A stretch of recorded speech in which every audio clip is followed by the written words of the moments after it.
Monster, मेरे दिमाग में बस एक इमेजिनेशन आती थी।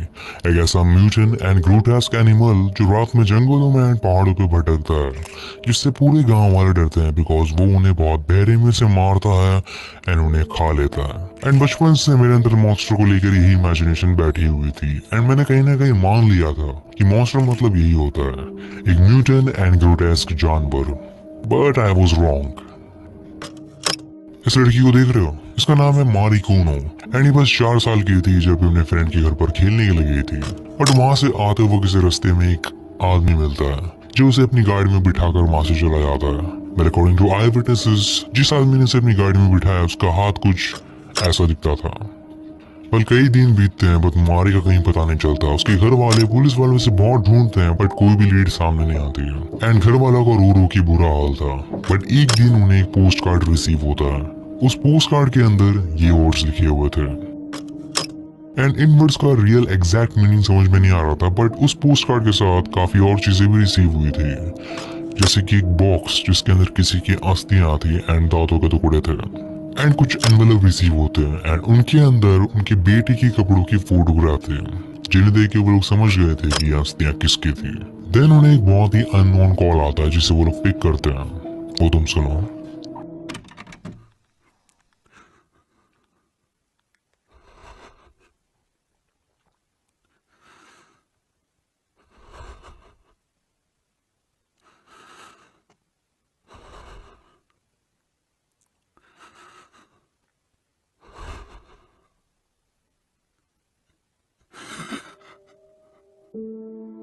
ये कॉल दरअसल उसी क्लियर ने किया था एंड ये उसी के सांस लेने की आवाज है एंड उसने ये कॉल जानबूझ के किया था कि वो उनकी फैमिलीज को रोता हुआ सुन सके एंड उसने ये मेल भी इसलिए भेजा था ताकि वो उन्हें और ट्रॉमा दे सके। और ये जो पर्सन है उसने उस दिन मारी को अपने ब्लैक निसान में बिठाया एंड वहां से एक पेज पर लेके गया जहाँ पर एक वृक्ष के नीचे ये उसके साथ गाड़ी में बैठकर आधे घंटे तक बातें किया। देन उसने उसी गाड़ी में उसका मर्डर किया एंड उसकी लाश के साथ उसने सेक्सुअल एक्ट्स किए। देन उसकी बॉडी को वहीं पर सड़ता हुआ छोड़ दिया एंड उसके कपड़ों को एज ए ट्रॉफी अपने साथ लेकर वहां से चला गया। लेकिन इसका मन वहां पर भरा नहीं। ये वहां पर वापस आया एंड उसकी सड़ रही बॉडी में से उसके हाथ एंड पैर काट कर अपने साथ लेकर गया एंड अपने अलमारी में रख दी एज ए ट्रॉफी। देन उसने उसकी बाकी की बची हुई बॉडी को जला दिया एंड उसकी अस्थियां लेकर इसने उसकी फैमिली को मेल कर दिया एंड उसके साथ कुछ फोटोग्राफ्स भी ताकि वो लोग कंफर्म कर सके कि उनकी बेटी है, just like a pure psycho. So ये जो भी इंसान है तुम्हें देख के लग रहा होगा कि इसने एक बहुत ही घिनौना क्राइम किया है, but what if I tell you कि ये तो बस शुरुआत है। इसके बाद जो ये करने वाला है वो पूरी तरीके से अनइमेजिनेबल है एंड तुमने कभी सोचा भी नहीं होगा एंड वो सारे एक्ट्स इतने भयानक होते हैं कि ये जापान की मॉडर्न हिस्ट्री का one of the most horrifying criminal बन जाता है।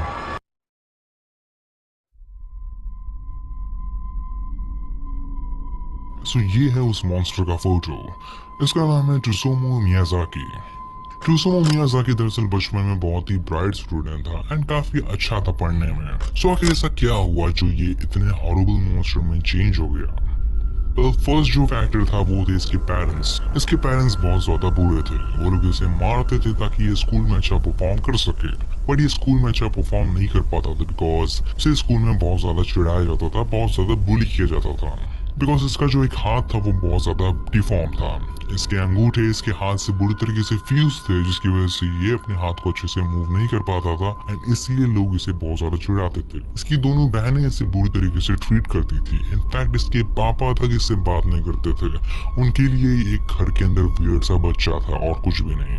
एंड बात तब बिगड़ती जब उसे पता चलता है कि उसकी जो माँ है वो उसकी माँ नहीं है, वो दरअसल उसके पापा एंड बड़ी बहन से हुआ लड़का है एंड इसलिए उसका हाथ इतना डिफॉर्म है। एंड जब ये बात उसे पता चलती है तो ये बात वो सह नहीं पाता एंड उसने इंटरव्यू में कहा था कि उसने काफी टाइम सुसाइड करने का सोचा था, बट उसने नहीं किया बिकॉज घर के अंदर एक मेंबर था जो उसे बहुत ज्यादा लाड करता था।